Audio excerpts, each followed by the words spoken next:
Hello and welcome back to the Spotlight. We've got our studio guest here, Paul Nielsen, a local magician. Thanks for coming back on the show. Thank you for having me. And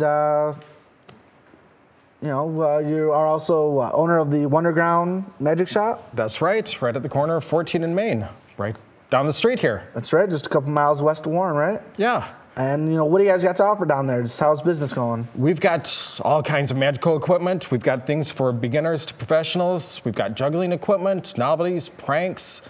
We've got puzzles. We used to be the largest puzzle shop in the United States. We've got something for just about everybody. Well, that's cool. What kind of people do you guys get in there? A lot of beginning magicians or amateurs? Or? By far and large, it's just people like you off the street looking for something to start up. But we have professional magicians, people that play casinos come to visit us. Okay. The amazing Jonathan started out at the Wonderground. He Oh, wow, I didn't know that. did well and took off and plays Vegas now. Yeah, and he's so a did Jeff Hobson. He's a big prop guy, right? Big prop guy, big comedian, but mostly still a magician. Right, yeah. I've seen his stuff. He's hilarious. I saw his, he had a Comedy Central, what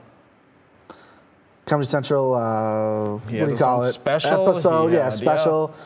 It was great. I didn't realize he Works came with from, Chris he's Angel from now Michigan. and does specials. He was born right here. Yeah. See, you learn something new every day on the Spotlight. Speaking of Chris Angel, you just mentioned Chris Angel.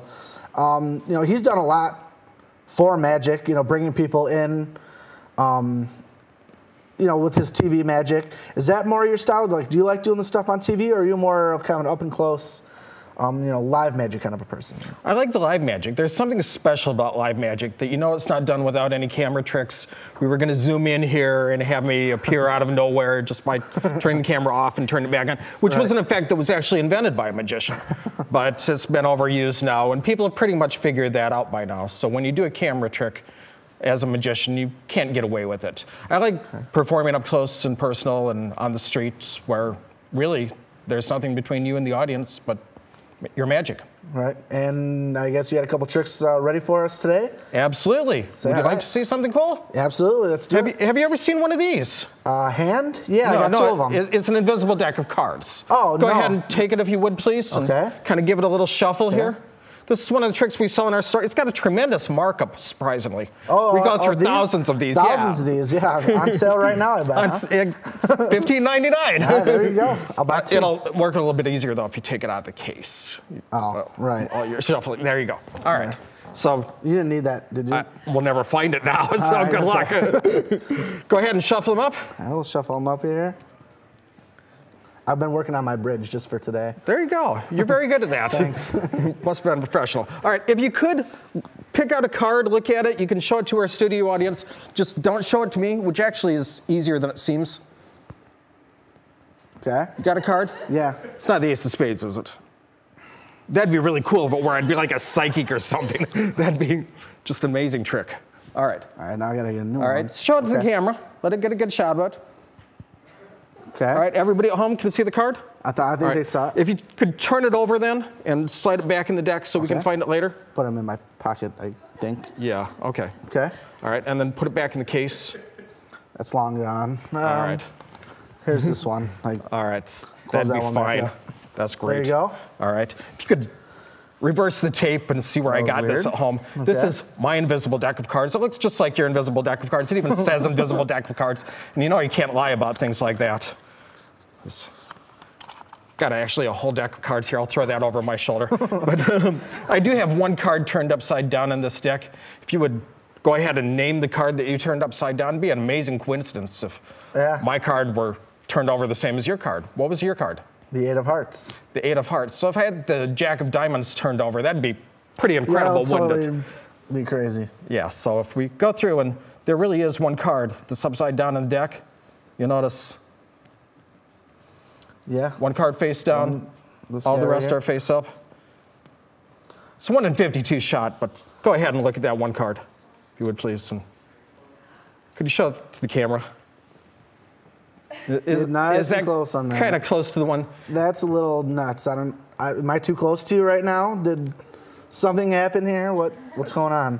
It's an invisible deck of cards, and that's one of the things that we sell at the Wonderground that is actually much easier to do than it seems that you could learn to do. I would love to learn that because I'm pretty sure I could make some money off that. What do you think? There you go. It's great Now for the I know bars. why you can great sell for- them for $15.99 a piece. Well, the invisible cards are free. This is Oh, the okay. real deck. That was amazing. Let's give it up. Give it up for Paul here. That was awesome. Well, thank you. So how do you become a magician? You know, how did you start off? What happened? Well, I started off with a magic kit, like Okay. most people do. When I was 9 years old, I got a set from my uncle. We sell sets similar to that, to the Wonderground now. But it's a great way to start. You get a bunch of different effects for not a lot, that they're about the price of a game.